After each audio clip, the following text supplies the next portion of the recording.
Hello my friends and welcome back. Thank you very much for being with me again today. As I said many times before, the mass media has its own ways to shape our opinion. And that is by lying by omission, simply lying, and interpreting facts. So they provide some facts, the news, and then you have analysts who will interpret, or specialists, or these guys will come and gonna tell you what to understand out of whatever you saw or you heard, right? In this case, when they lie by omission, if you are, paying attention, they will come with some other articles later that actually will provide you with the answer they hid in previous articles. And there you realize what's going on, why did they hide that one, but now they reveal it without remembering, because it's different authors, different editors, and so on. And in this case, we have this article that was going to show something that we already knew, but they didn't say it. They didn't come out and say it, but now they just did, straight. But you don't understand that by saying it like that, they will actually reveal other things that they were hiding for 8 months. Now they just come and say it. So this article comes from Ukrainska Pravda. It's from October 18th, 2022. And this is the title: "We are not at war with Russian regime. We are at war with the Russian people." Head of Ukrainian Intelligence says. Remember, this is an Ukrainian article coming from an Ukrainian news media outlet, and this is the head of Ukrainian Intelligence saying that. So no Russians involved here, no other kind of weasels, but these clowns. So what would that mean? What do you mean we're not at war with the regime, we're at war with the people? I'm assuming they will say, well, you guys are responsible for those guys over there.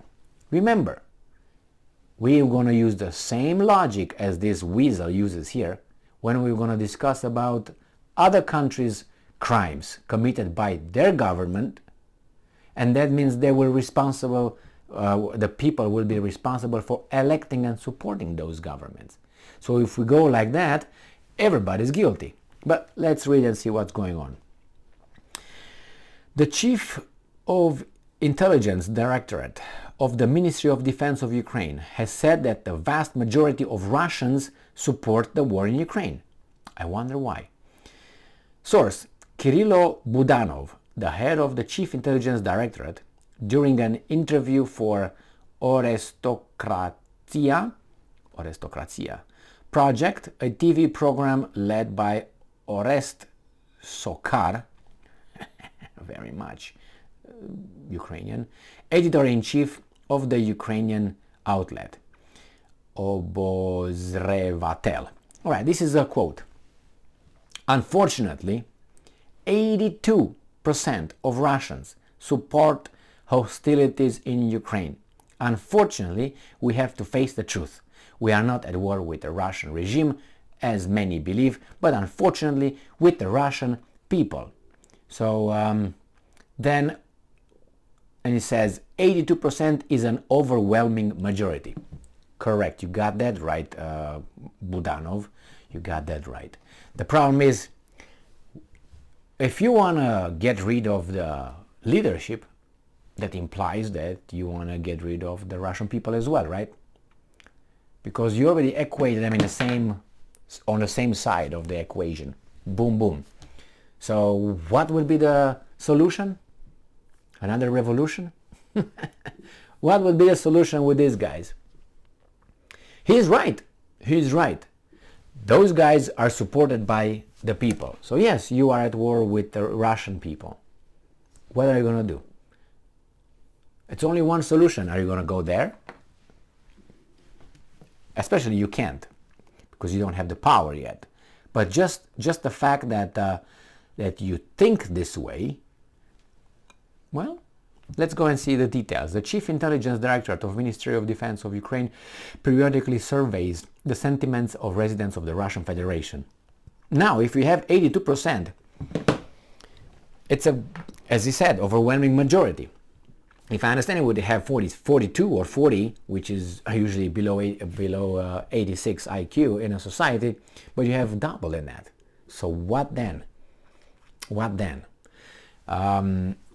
This is nice because when they say that, we can think of, let's say, other countries who supported war. For instance, some United States.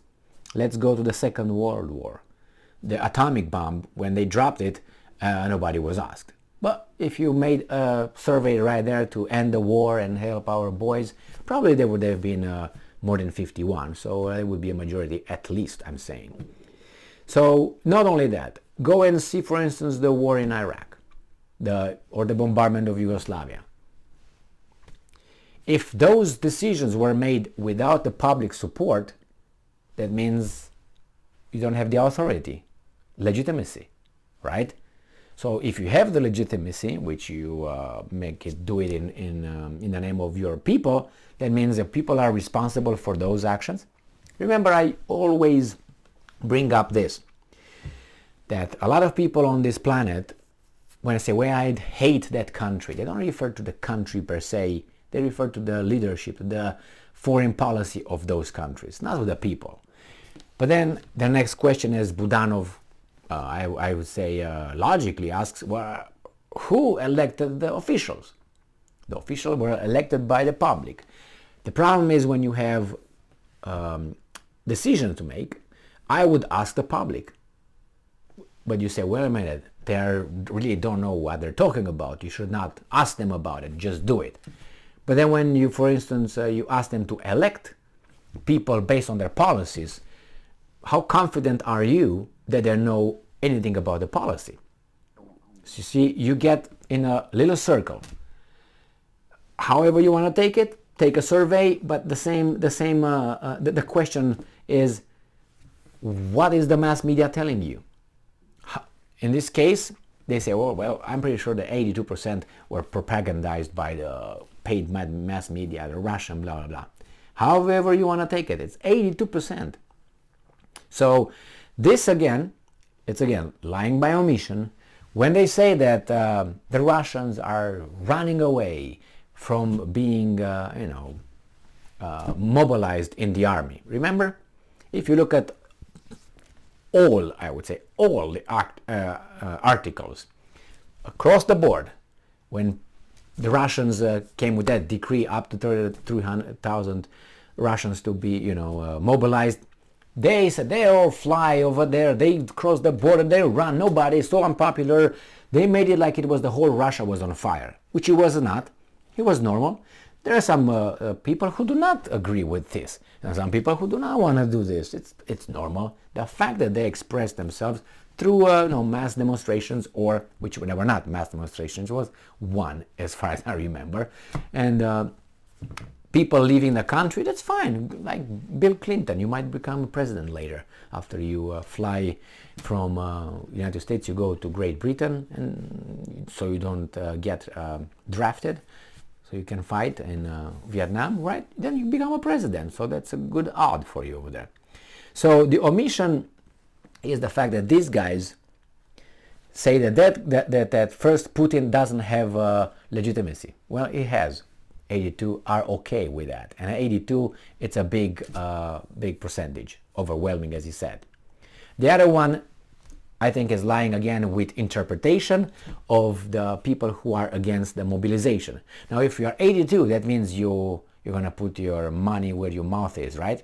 So from 82, if they say, okay, general mobilization, you would have a lot of people going over there, right? You can say, well, it's a difference between what you say and what you do. That's why I said, put your money where your mouth is. So we'll find out. The thing is, what are you going to do now? Because you want to get rid of the Russian government. Will you get rid of the Russian people? That could be an implication.